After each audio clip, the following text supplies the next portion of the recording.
Salut les amis, alors nous voici aujourd'hui pour parler du Fléau de Stephen King parce que c'est mon deuxième livre préféré après ça et je me suis dit que j'allais essayer d'en parler dans l'ordre où je les aimais. Ça va être plus difficile de déterminer le troisième, en tout cas les deux premiers c'est tout à fait clair dans mon esprit et lui c'est le deuxième, donc voilà. C'est la troisième fois que je le lis. La première fois que je l'ai lu, je pense que je devais avoir 19-20 ans. J'avais vu le téléfilm avant. J'avais adoré le téléfilm quand j'étais ado. Bon, je pense qu'il a assez mal vieilli et qu'aujourd'hui ça a l'air un petit peu tristounet à regarder, même si je pense que globalement il est bien.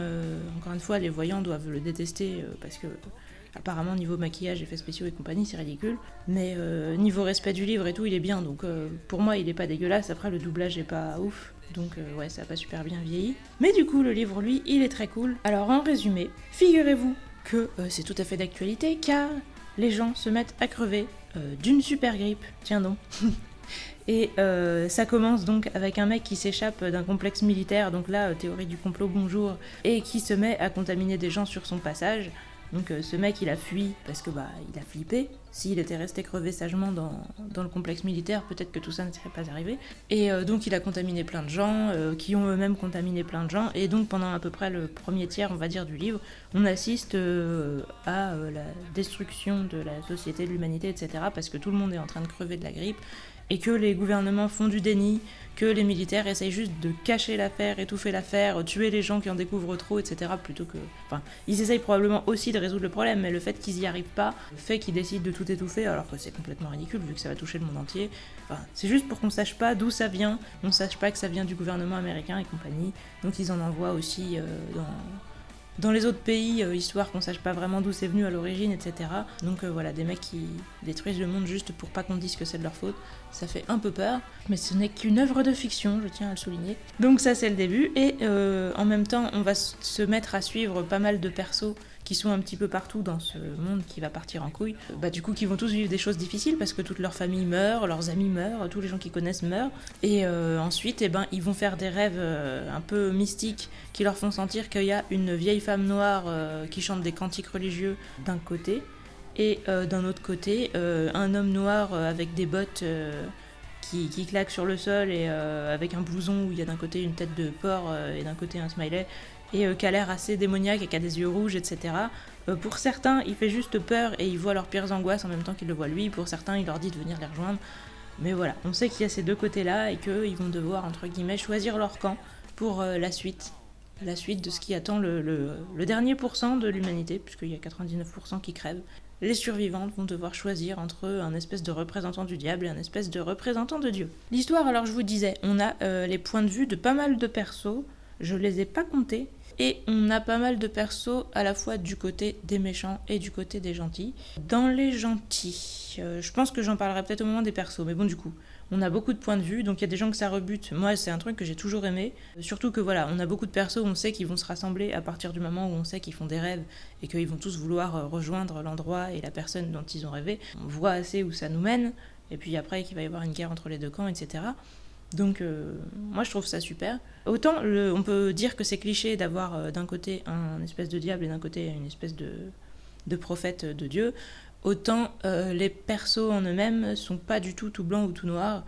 Et d'ailleurs c'est extrêmement discutable de savoir lesquels sont réellement bons ou mauvais, entre guillemets. Enfin, je veux dire, ils choisissent un côté, mais moi j'ai l'impression que la plupart du temps ils n'ont pas réellement eu le choix. C'est les circonstances qui les y ont poussés, c'est pas trop de leur faute. On a du mal à se dire si c'est Dieu qui est particulièrement cruel ou si les gens en fait avaient des raisons profondes qui étaient mauvaises et qu'on connaissait plus ou moins ou pas trop, parce que des fois on nous les dit mais moi j'ai du mal un peu à y croire.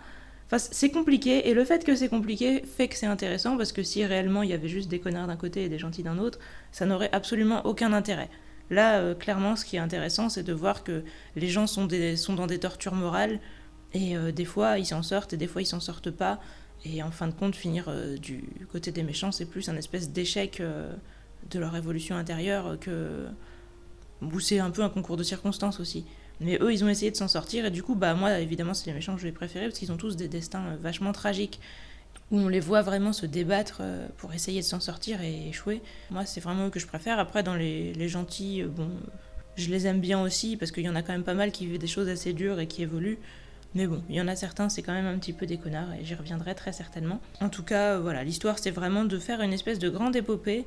Au début, on voit le monde se transformer, après, on prend nos persos, on apprend à les connaître et on les rassemble. Après, on prend quand même le temps de montrer comment fonctionne la ville d'un côté et la ville de l'autre côté. Et puis après, on va faire l'affrontement entre les deux.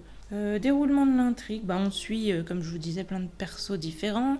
Il y a vraiment un côté quête un peu initiatique dans le sens où ils font des rêves et ils vont rejoindre la personne qui est dans leur rêve. La plupart au départ ils sont un peu rationnels et ça les perturbe quand même un peu d'être obligés de faire confiance à leurs rêves comme ça. Mais au final c'est quand même plus l'histoire qui les entraîne qu'autre chose. Alors, on peut dire c'est Dieu ou quoi.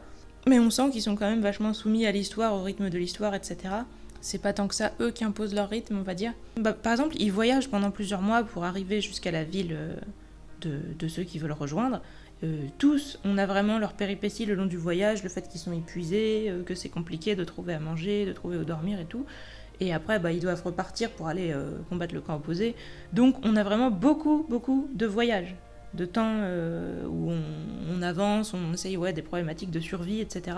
D'ailleurs, comme on est dans un contexte post-apocalyptique, là aussi ça fait toute une problématique de comment se déplacer. On n'a plus forcément de véhicules, ou s'il y en a, ils sont pas faciles à utiliser parce qu'il y a des véhicules qui gênent partout, etc. Et les routes sont plus entretenues et compagnie, donc c'est pas évident. Et donc il y a plein de problématiques comme ça de trucs post-apo un peu classiques, mais qui sont bien regroupés, bien pensés, bien expliqués, etc. Il y a des persos qui vont devoir faire preuve d'astuce dans des situations un peu particulières. Il y a vraiment un côté survie dans la majorité du bouquin, vu qu'ils sont presque toujours en déplacement. Et finalement, c'est probablement ce qu'est le mieux fait. Parce que j'y reviendrai, mais c'est vrai que l'affrontement final, entre guillemets, il est un petit peu décevant. Enfin, oui, je viens de dire, j'y reviendrai. Là, j'aurai certainement énormément de choses à dire. Alors, les personnages, on va essayer de s'en rappeler de tous. Non, en tout premier, on est avec le mec qui s'échappe, je vous disais. Le mec qui voit que les alarmes sont passées au rouge, qui s'échappe du complexe militaire, qui va réveiller sa femme et sa fille et qui leur dit venez, il faut qu'on s'enfuit, c'est urgent, etc. Et il leur dit pas pourquoi. On sait même pas si lui il le sait exactement, mais probablement que oui, parce que quand même il dit quand elle dit on a combien de temps, il dit ça dépend d'où viendra le vent, pour savoir si le vent va bien diffuser le virus ou pas. Ça a un peu de sens, donc voilà, ils s'enfuient, et évidemment en s'enfuyant, ils vont à une station, ils échouent, accidentés parce qu'ils sont crevés sur le trajet. Ils échouent à une station-service dans laquelle ils vont contaminer plein de monde.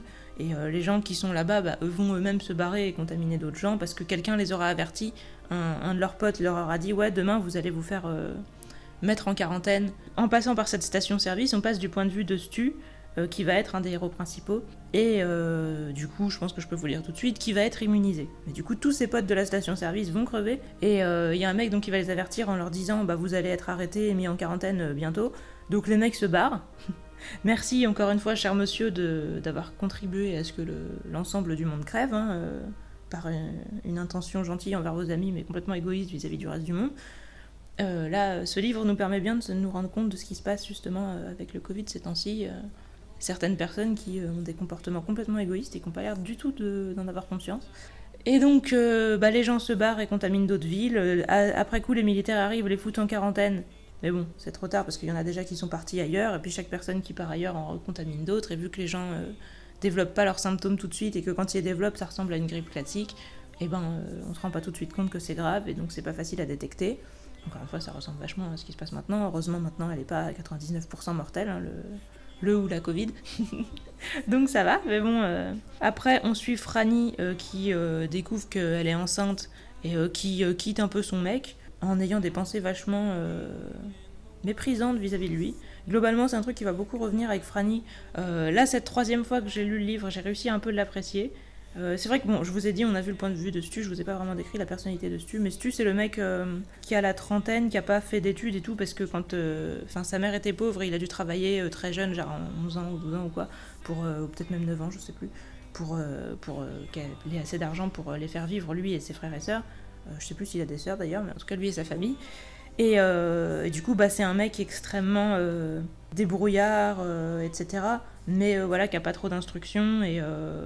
c'est un mec simple en fait. Stu, c'est vraiment le mec simple, ça se résume à peu près à ça. Il va souvent être un mec assez pragmatique, assez diplomate aussi, qui arrive bien à réconcilier les gens, à les écouter, etc.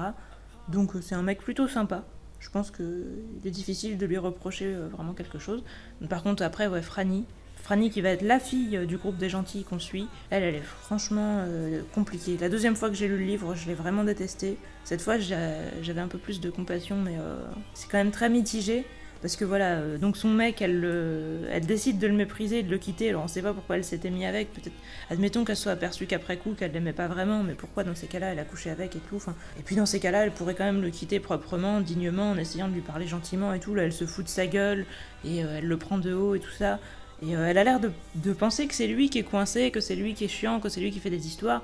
Je trouve quand même que voilà, elle s'explique pas, elle se met soudainement à se rendre compte qu'elle l'aime pas, qu'elle le trouve ridicule et elle se met à se foutre de sa gueule. Enfin, c'est vraiment pas très cool de sa part. Donc après, elle va annoncer à ses parents qu'elle est enceinte et là, on a une crise de sa mère qui nous montre que sa mère est une énorme connasse. Son père, il était très gentil, mais c'est vrai que ce qu'il dit sur l'avortement, que c'est un meurtre et tout ça, bon, on se dit que c'est un peu daté. Après voilà, c'est un vieux, donc peut-être que pourquoi pas. Mais alors la mère, elle est en mode ouais, tu nous as déshonorés, voilà, qu'est-ce que les gens vont penser de nous, vraiment horrible.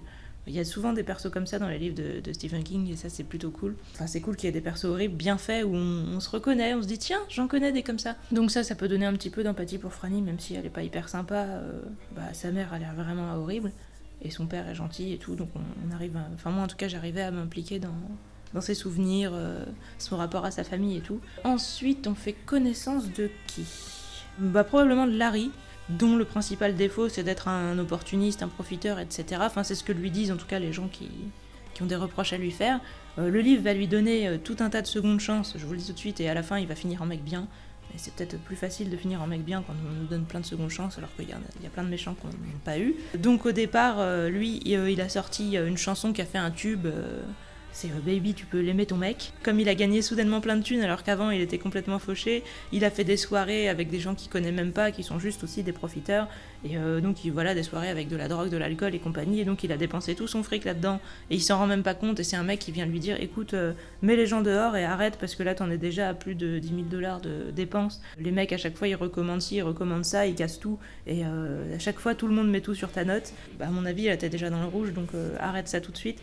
Et donc il constate que le mec a raison, même si ça lui fait chier de l'admettre, et donc il se barre chez sa mère parce qu'il a plus une thune. Et il essaye de faire le fier, de faire genre ouais, moi je suis Enfin, j'ai une vie géniale et tout. Enfin, il avoue pas qu'il est dans la merde, et donc ils ont une relation un peu chelou avec sa mère où elle essaye de l'aider. Au début, elle fait genre, elle préserve sa fierté, puis à un moment ou deux, elle lui met des petits taquets dans la gueule pour dire, au sens figuré, hein, mais elle lui met des petits tacles verbales pour lui faire sentir, écoute, moi je t'ai rien dit, je t'accueille chez moi alors que je t'ai pas vu depuis 20 ans ou quoi, donc à un moment respecte-moi et tout. Donc c'est un peu curieux aussi. Moi Larry c'est pas un mec que j'apprécie trop parce que je vous dis, je trouve que il y a plein de moments où il se comporte comme un connard, où il a des pensées vraiment de connard sur les gens. Il a beaucoup de pensées très égoïstes, genre pourquoi tout ça me tombe dessus, etc. Qu'est-ce qui lui a appris de compter sur moi. Enfin, il est très souvent en mode moi, en train de faire son Calimero, quoi. Tant mieux pour lui que le livre, que Dieu ou je ne sais qui lui ait donné plein de secondes chances, mais pour moi, il serait parti du côté des connards depuis longtemps. On va dire que ça, c'est les principaux qu'on suit le plus souvent et depuis le plus tôt. Après, pour prendre les méchants principaux, il y a Lloyd, qui est un mec qui est avec un autre mec comme lui. Au début, ils ont été payés, je crois, par un mafieux ou quoi, pour tabasser un mec pour qu'il touche une assurance ou je sais pas quoi. Et finalement, quand ils sont chez lui, ils voient qu'il y a plein de drogue, etc. Ils se disent, tiens, si au lieu de le tabasser juste, on le butait réellement et qu'on piquait sa marchandise, ce qui va déjà faire qu'ils vont être recherchés par pas mal de monde. Et ensuite, du coup, ils se mettent à braquer des supérettes, des bureaux de tabac, des trucs à la con où ils se font 20 $ par-ci, 20 $ par-là pour survivre, en fuyant sur la route. Et là, il a quand même l'air de se rendre compte que ce que fait son pote est complètement con et que le mec est complètement jeté, etc. Mais il le suit un peu par loyauté et probablement parce qu'il sait pas quoi faire d'autre et que lui-même, voilà, il a pas beaucoup d'idées donc il suit les gens qui en ont. Du coup, Lloyd, c'est un mec, tout le long du livre, on va nous dire qu'il est pas très intelligent. Moi, je sais pas si je dirais ça parce que c'est un mec, c'est aussi un mec simple en fait. Mais du coup, c'est un peu la version négative de Stu en fait. Ouais, c'est un mec simple qui est pas très intelligent et tout ça, sauf qu'il suit tout le temps des mauvaises personnes. Mais moi, j'ai du mal à ne pas l'aimer parce que je me dis que s'il avait suivi une bonne personne, il aurait pu devenir quelqu'un de bien en fait. Quand il est avec son fameux pote Puck là, il bute des gens et tout, mais il bute des gens parce que le mec commence à tirer sur son pote. Et du coup, il lui tire dessus, et après, il se met à vider son chargeur parce qu'il panique, etc. Mais c'est pas lui qui bute des gens parce que ça lui fait plaisir ou quoi que ce soit. On dirait pas vraiment qu'il ait de mauvaises intentions. Alors bon, il est pas, voilà, c'est pas une lumière et il suit des mecs qui sont vraiment pas cool. Pour moi, j'ai du mal à considérer que c'est un suppôt de Satan pour autant, quoi. Donc voilà, ce mec est avec un malade, ils vont braquer un bureau de tabac ou quoi, ça va mal tourner, l'autre mec va se faire buter, lui va se faire arrêter, et ensuite il va se faire foutre en tôle, et on va lui dire que pour lui ce sera très certainement la chaise électrique. Bon, là ça lui fait un peu retomber sur terre, il se dit merde, comment ça se fait que j'en suis arrivé là? Bon, fallait peut-être y penser avant, mais... Et voilà, donc lui est en tôle. Mais comme autres méchants principaux importants dont je peux pas ne pas vous parler, il y a évidemment la poubelle, un mec totalement légendaire, Donald Erwin Herbert, si je me souviens bien, ou Merwin, peut-être. Donald Merwin Herbert, un truc comme ça. Bon, en tout cas, c'est Donald et c'est la poubelle. Et ben, lui, son délire, c'est d'être un pyromane, c'est de brûler des trucs. Et on l'a foutu en asile quand il avait, je sais plus, 12 ou 13 ans, parce qu'il avait déjà brûlé quelques trucs, où ils lui ont fait des électrochocs, ce qui lui a bien cramé le cerveau. Donc maintenant, en plus d'aimer brûler des trucs, il est particulièrement perché. Enfin, on sent qu'il n'y a pas la lumière à tous les étages, quoi. Donc voilà, c'est un mec fou, je pense qu'on peut le dire, qui est pas spécialement méchant non plus, mais il se sent persécuté et il aime brûler des trucs, donc quand on cumule les deux, on a un truc assez explosif. Voilà, et puis évidemment le principal méchant, donc le suppôt de Satan principal qui va diriger tout ça, c'est Flag, donc un mec qu'on a déjà vu, selon dans quel ordre on a lu les livres de Stephen King, dans Les Yeux du Dragon, dans La Tour Sombre, et peut-être à un ou deux autres endroits que je me souviens pas. Donc c'est une star déjà. Après, je crois quand même que Le Fléau était le premier livre vraiment officiellement sorti où il était apparu. Donc Flag, c'est un mec qui aime le bordel, le chaos, je pense qu'on peut le dire. On nous explique quand on nous le présente que c'est un gars qui a été là dans des manifestations un peu de tous les côtés, genre il a été dans des groupes de défense pour les Noirs, etc. Et quand il était dedans, personne n'a remis en question le fait qu'il était noir si lui il le disait, alors que physiquement on voyait bien qu'il était un peu clair pour un noir, hein, mais bon voilà, et inversement il a été dans des trucs du Ku Klux Klan et machin pour défoncer des noirs, et là aussi voilà, il était de leur côté, tout le monde l'a trouvé génial. En gros, c'est un mec qui se retrouve dans tous les endroits où il y a des gens violents, qui les aide, qui les soutient, qui les engraine, qui les booste pour leur dire allez-y, défoncez-les, et après qui disparaît quand ça commence à mal tourner. Là, il sent que les choses vont tourner en sa faveur et que voilà, il y a un temps qui lui est un peu dédié qui va arriver. Et il a commencé à développer des pouvoirs surnaturels, donc il évite, il fait disparaître ou réapparaître des objets, il fait un peu de l'électricité bleue avec ses doigts et tout ça. Voilà, on sent qu'il est très heureux, il est très content, il se dit ça va chier, ça va être mon temps et je vais rassembler des gens de mon côté et on va défoncer les autres et ça va être super cool. Donc Flag, c'est pas quelqu'un de très profond, mais il a l'air très classe au premier abord, même si là au troisième abord je l'ai trouvé beaucoup moins intéressant. Mais les 2 premières fois que j'avais lu Le Fléau, je l'avais vraiment adoré, j'avais été vraiment fascinée par lui et c'était un perso qui m'avait énormément marqué. Donc je vais pas faire tous les persos maintenant parce qu'il y en a certains qui seraient un spoil, donc je vais m'arrêter là, mais pour vous dire, il y a vraiment, encore une fois, cette qualité que les persos soient vraiment uniques. Ils ont tous une histoire, comme je vous dis, le fait qu'au début on les voit dans leur famille, ou avec leurs amis ou quoi, et qu'en fait après on voit les gens qu'ils aiment crever, et on voit leur réaction face à la mort de leurs proches. Est-ce qu'ils vont les enterrer, est-ce qu'ils vont pas les enterrer, est-ce qu'ils vont s'enfuir, est-ce qu'ils vont rester jusqu'au bout pour les accompagner. Ah oui, j'ai oublié de vous parler de Nick parmi les gentils. Nick, c'est un sourd-muet qui sait lire et écrire et lire sur les lèvres, et qui se fait tabasser par des mecs parce que, je sais plus, ils aiment pas sa coupe de cheveux, ou voilà, il leur a pas répondu quand ils lui ont parlé, enfin c'était des mecs bourrés à la con, ils le traitent de bamboula, mais à ce qu'on sait, à ma connaissance, Nick n'est pas spécialement un noir. Après, on dit qu'il a les cheveux crépus, donc il est peut-être juste un peu mat, et voilà, mais en tout cas, il le traite de bamboula, il lui défonce la gueule, et donc il finit, lui, au poste de police, où le shérif le regarde un peu reprendre connaissance et l'envoie chez un médecin et tout, et lui dit, bah alors, qui c'est qui t'a tabassé? Et finalement, du coup, le shérif lui demande s'il veut bien rester pour qu'ensemble, ils essayent d'arrêter les mecs qui l'a tabassé, donc Nick veut bien. Nick, c'est vraiment le plus gentil des gentils, parce que il est même pas avec sa famille, il va être justement avec ce fameux shérif et sa femme quand la super grippe va frapper et que tout le monde va crever, et il va quand même être là pour eux, essayer de les aider quand ils sont malades, il va même essayer d'aider les prisonniers qui sont les mecs qui l'ont tabassé, Enfin, de les aider, façon de parler, il les garde enfermés, mais il leur apporte à manger, il les laisse pas crever. Quand la grippe va vraiment devenir hyper hardcore et que presque tout le monde va crever, le dernier prisonnier qui était encore en vie, il le libère quand même. Pour lui, j'ai vraiment pas de doute sur le fait qu'il mérite d'être parmi les gentils. C'est peut-être le seul où on se dit, il n'y a pas beaucoup d'hésitation à avoir, parce que voilà, il reste donc avec le shérif et sa femme, et il enterre même sa femme. Le mec, il est vraiment là pour les gens jusqu'au bout. Alors qu'en plus, voilà, il s'est fait tabasser la gueule, il est sourd-muet, tout ça, c'est pas super évident. Mais il le fait. Autant la plupart des gens, comme je vous disais, ils ont fait un rêve dans lequel Mère Abigail, donc la meuf qui parle directement à Dieu, est perçue comme quelque chose de très positif. Et Flag, il leur fait peur. Autant Nick, Flag va lui parler, lui faire une proposition, lui dire « Ouais, je peux te rendre Louis ». Je peux te faire devenir un mec super important, je peux te donner tout ce que tu veux, etc. Et Nick va refuser en se disant non, mais il y a un prix et je suis pas prêt à le payer. Enfin, c'est le seul à qui Flag fait une proposition et qui la refuse.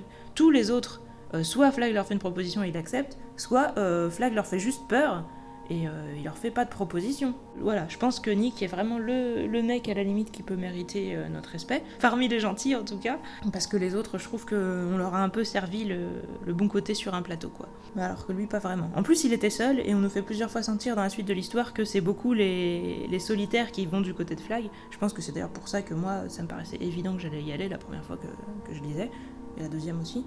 Voilà, ça me paraît moins la troisième. Mais voilà, Nick, il vivait seul, il avait personne et tout, et malgré ça, il a réussi à aider des quasi-inconnus, à s'attacher à eux, à être ému par eux, etc.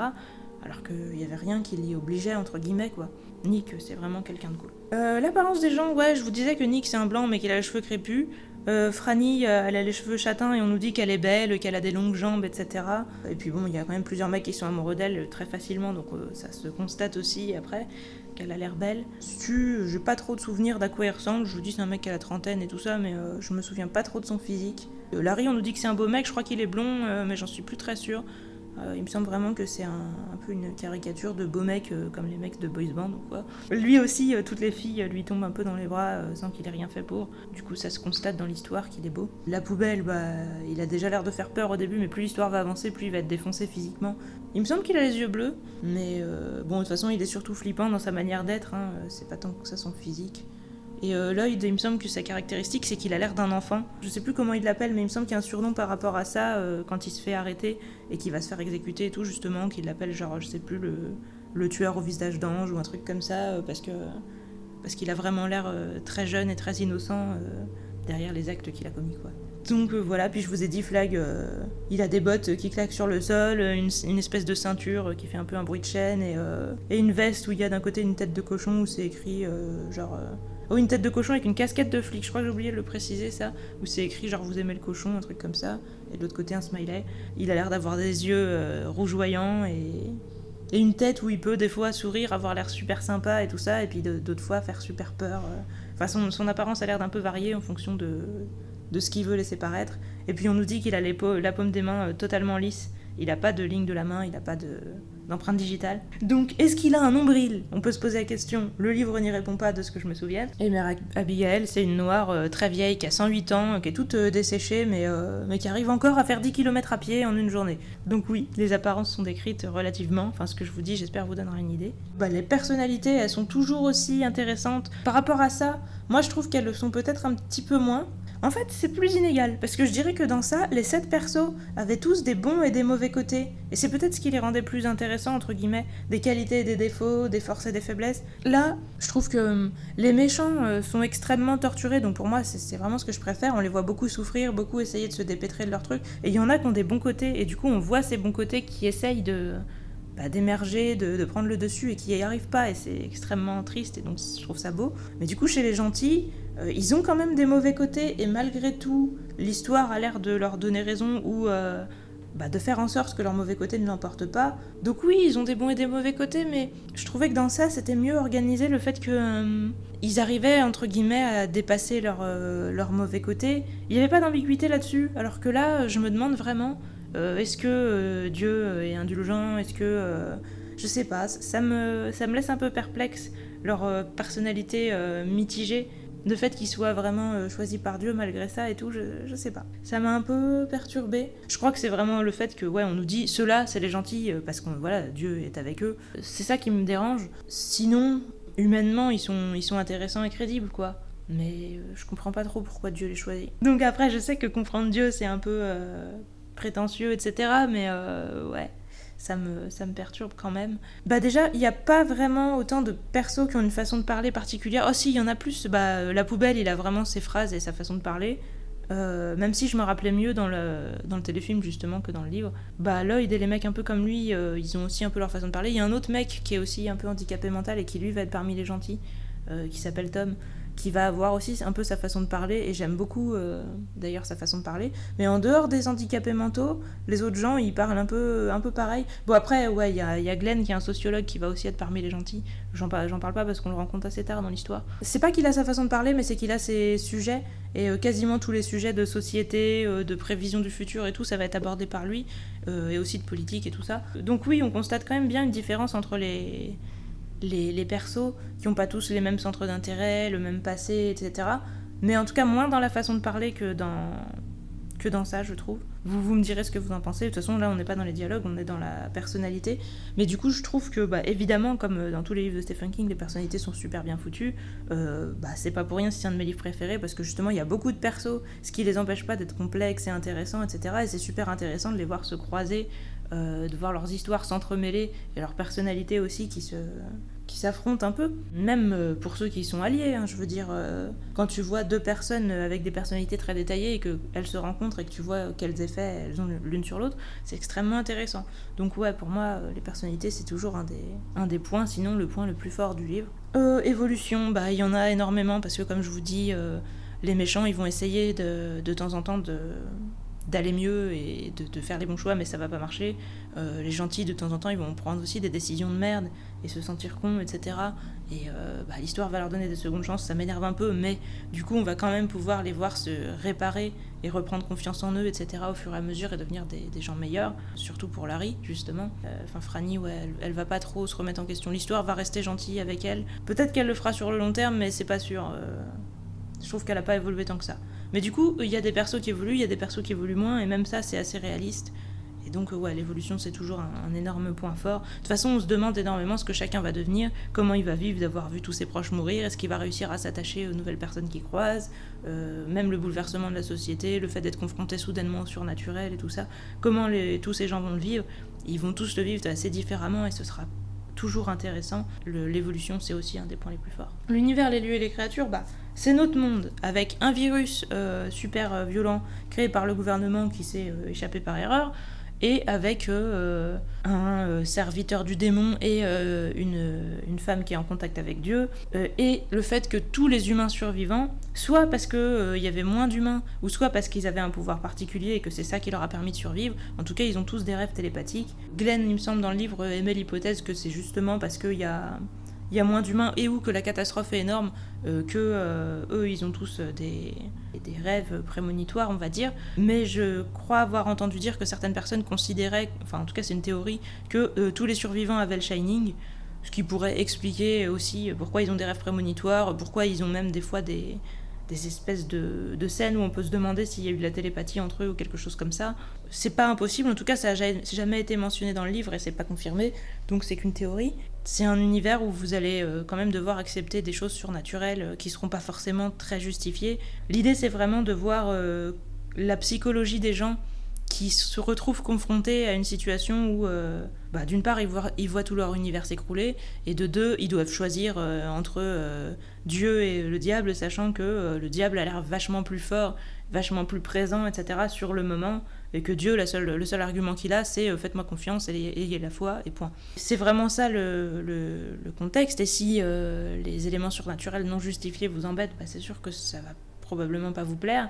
Moi, les premières fois que j'ai lu, j'étais tout à fait motivée pour m'embarquer dans ce genre d'univers, probablement parce que j'avais aussi envie de croire à ce genre de choses. Là, je me dis que j'aurais peut-être aimé un peu plus de justification pour certaines choses, ou que celles justement qu'on a me paraissent un peu légères, mais globalement, ça m'empêche pas d'apprécier énormément toujours.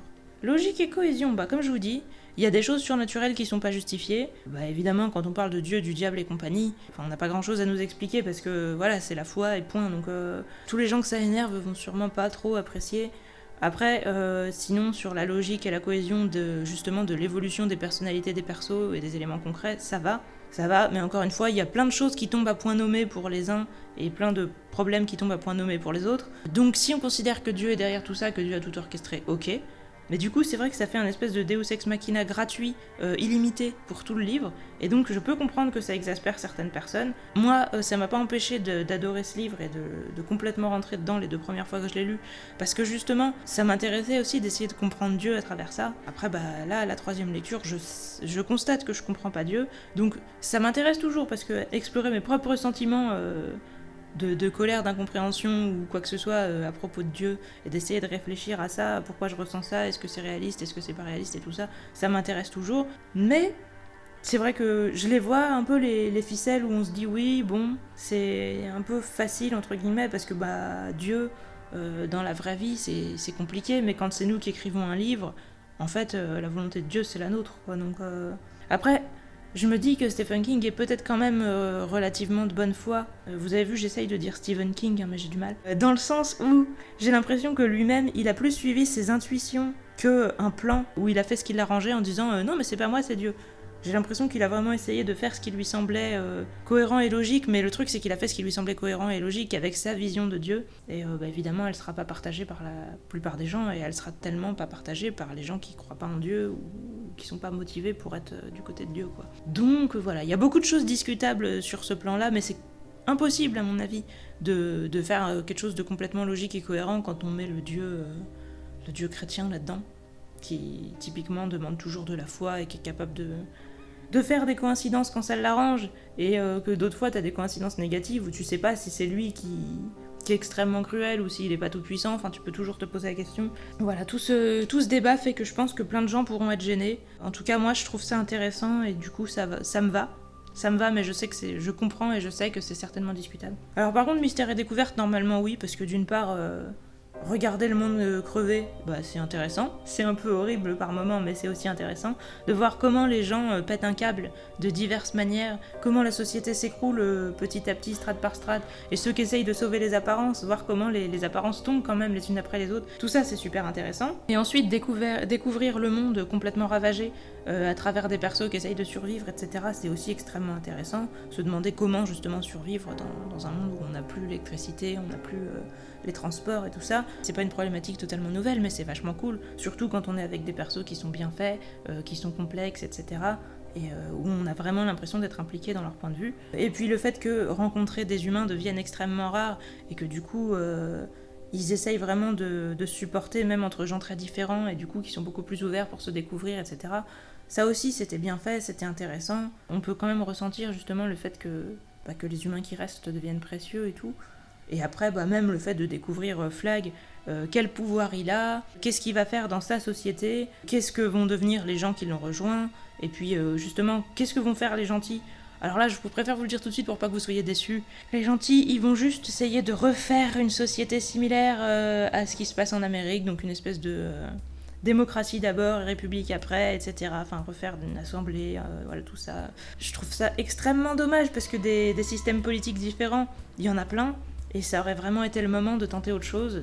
Et bah pour le coup, c'est Glenn justement qui a dit ouais, bah il faut qu'on refasse vite ce qu'il y avait avant que quelqu'un se rende compte que le fait qu'il n'y ait plus de pouvoir, c'est la porte ouverte à n'importe quel despote. Ouais, mais ça aurait été aussi la porte ouverte à des sociétés beaucoup plus justes, beaucoup plus harmonieuses, beaucoup plus intéressantes. Enfin, c'était le bouleversement qui pouvait permettre justement de réformer la société, quoi. Pour une fois, vous aviez de nouveau un espèce de terrain vierge sur lequel vous pouviez essayer de construire quelque chose. Et non, ils ont juste reconstruit les États-Unis. Ça m'a rendu extrêmement triste et ça a contribué à ce que j'aime pas du tout les gentils, alors que paradoxalement Glenn était un de mes gentils préférés. Je me suis rendu compte là qu'à la 3e lecture que en fait tout ce qu'il fait d'un point de vue politique me semble des trucs de droite et de connards particulièrement. Avant je me prononçais pas, je me disais ouais c'est triste mais c'est obligé, et j'ai l'impression que c'est ce que Stephen King se dit, parce que les persos en face lui disent justement mais c'est triste, mais t'es sûr, etc. Et lui il leur dit bah oui mais ça me fait pas plaisir, mais je fais ça parce que sinon les conséquences pourraient être horribles. Et en gros, Glenn, c'est un mec pessimiste. Moi, la première fois que je disais, je me disais, ouais, c'est un mec réaliste. Les autres sont trop bisounours, et lui, voilà, il comprend la réalité des choses. Mais en fait, non. Il aurait pu quand même avoir plus d'espoir dans l'humanité, etc. Enfin, là, du coup, le fait qu'il refasse une société similaire à la nôtre, moi, je me dis, il va plus y avoir qu'à les rééliminer. Et le truc, c'est que Stephen King a l'air de le savoir à la fin du livre, parce que il y a des persos qui commencent à se dire ouais bon la société est en train de redevenir comme avant, ça nous saoule, on va se barrer. Et lui-même, de ce que j'ai entendu dire, il avait arrêté l'écriture de son livre au milieu parce qu'il se disait bon les gentils sont en train de répéter les erreurs que nous on fait et du coup je vois plus quoi faire de cette histoire. Donc il était bloqué à cause de ça. Mais c'est dommage en fait, il aurait dû aller parler à des mecs de gauche qui lui auraient expliqué quelle nouvelle société on pouvait faire, comment on pouvait essayer de rendre les choses meilleures et tout. Enfin, ouais, ça aurait été bien de terminer sur une note plus d'espoir à ce niveau-là. Pourtant moi vous savez, je suis pas pour la positivité et tout. Et du coup justement je trouve ça réaliste que le livre se termine d'une manière un peu amère. Encore une fois, oui je vous spoile pas le détail, hein, mais c'est juste pour vous dire le fait que voilà, les persos soient mélancoliques vis-à-vis du fait que la société redevienne pareille, oui, mais ça aurait peut-être été bien de tenter autre chose. Bon, après, on a encore une fois, je vous disais, à explorer Dieu, qu'est-ce qu'il fait, se demander pourquoi il le fait, et Flag aussi. Donc voilà, il y a encore plein de choses à découvrir, mais ce livre n'est pas parfait, je vous le dis, c'est pour ça que je ne mettrai pas 10 à lui non plus. L'écriture, elle est toujours aussi bonne. Je me souviens plus lequel est sorti avant entre le fléau et ça, mais je trouve qu'elle est peut-être un petit peu moins bonne que dans ça. Après, il y a des moments qui sont bien, mais il n'y a pas eu de phrase où je me suis dit que c'était vraiment beau.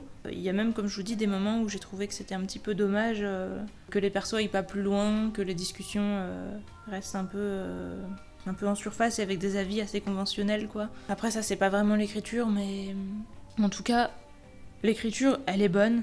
Mais je trouve que celle de ça était un petit peu au-dessus, encore une fois. Après, encore une fois, c'est plus le contenu qui est bon que l'écriture, à mon avis, chez Stephen King, de manière générale. Poésie et contemplation, je crois pas qu'il y en ait.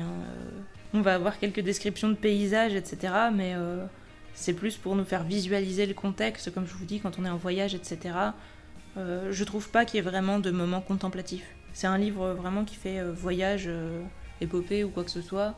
Et puis guerre aussi, quoi, mais...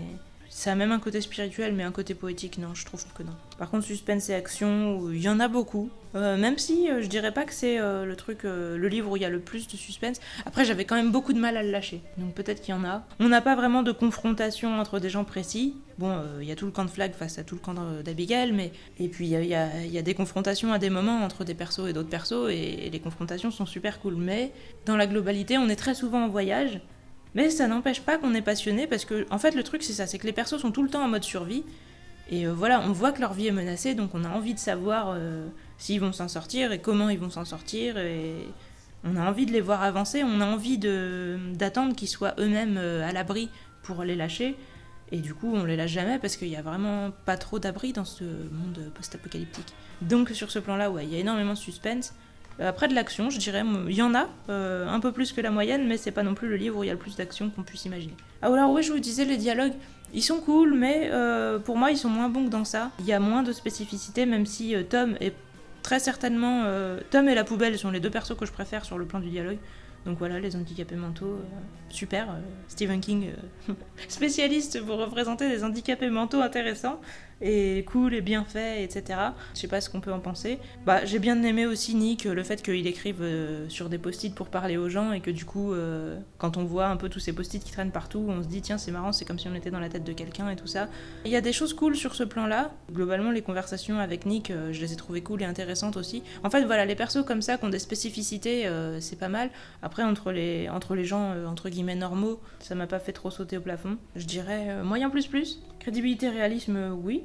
Glenn, qui est sociologue, on le sent bien, il est vraiment tout le temps en train de parler de société, de voir les choses sur le long terme et tout, alors que la plupart sont juste dans la survie immédiate. Puis c'est Stu qui parle le plus avec lui, et Stu, justement, qui est un mec assez pragmatique, donc il parle à Glenn en mode quelles sont les prévisions pour le futur, comme un peu nous on regarderait la météo. C'est assez sympa de le voir réfléchir et dire ce qu'il en pense. Après, c'est pas un interlocuteur très passionnant parce qu'il est presque toujours d'accord, et il est presque toujours résigné, parce qu'on sent que lui, il a pas une intelligence égale pour débattre avec Glenn, donc c'est ça qui est peut-être un petit peu dommage. Donc là, je vous dis à la fois les avantages et les inconvénients, quoi.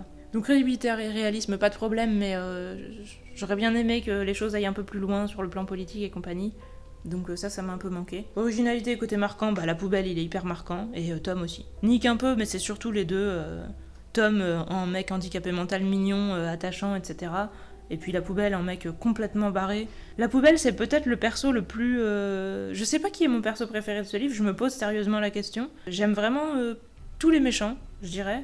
J'aime bien Lloyd, j'aime bien la poubelle, et je sais plus si je vous en ai présenté d'autres, parce que voilà, il y en a où je préférais pas vous spoiler tout de suite que c'était des méchants. Flag, je l'aimais bien avant, maintenant je l'aime moins. Je le trouve un peu vide. En fait, au début, je l'aimais bien parce que niveau apparence, style, pouvoir et tout, il est super classe. Mais en fait, au niveau personnalité, il est pas ouf, quoi. Alors que la poubelle, il est génial. Et Lloyd, ce que j'aime bien, c'est qu'il est ultra loyal.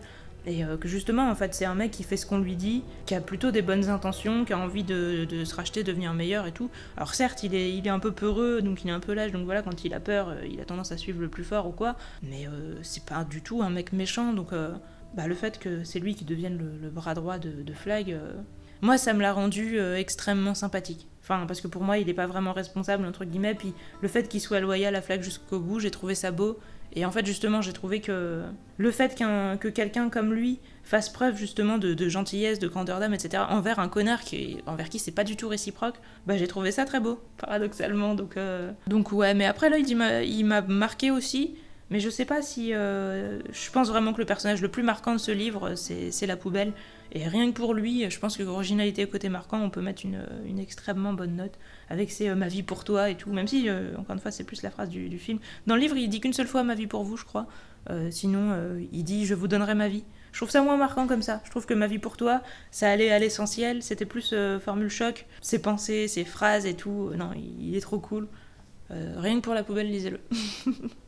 Si vous aimez bien les grands tarés, pyromanes, incontrôlables, flippants, etc. Parce que sinon, vous allez vous dire, mais qu'est-ce qui lui prend de nous conseiller un livre pour un perso comme ça ? Et donc, en note globale, je vais aussi mis 9. Après, comme je vous dis, pour moi, il est un petit peu derrière ça, parce que la fin est mieux. Les personnages aussi sont plus... à la fois beaux, touchants, etc. Enfin, il y en a moins, et du coup, ils sont plus complexes, plus profonds, ils sont un peu plus tout, en fait, un peu plus réels, globalement, je dirais. Donc, quand on cumule ces deux trucs-là... Mais vraiment, c'est surtout la fin, en fait, la fin du fléau qui est assez décevante, alors que la fin de ça, elle est vraiment cool, qui fait que, pour moi, ça est devant. Mais le fléau, c'est vraiment un projet de dingue. Il y a vraiment plein de choses passionnantes dedans. À la fois le côté où ça commence par le virus et tout, et quand on voit ça, on s'attend pas du tout à ce que ça tourne après en affrontement du bien contre le mal. L'espèce de mélange de ces éléments improbables, ça donne un truc vraiment unique, qui peut vaguement évoquer des choses, mais en tout cas, il y a vraiment pas de livres qui font exactement ça. Et même en voulant le faire, je sais pas si on pourrait, ou alors ça aurait vraiment l'air d'une copie chinoise, mais encore une fois, c'est un peu comme ce que je vous disais la dernière fois avec le personnage de Bill, ça se verrait que ce serait de l'imitation.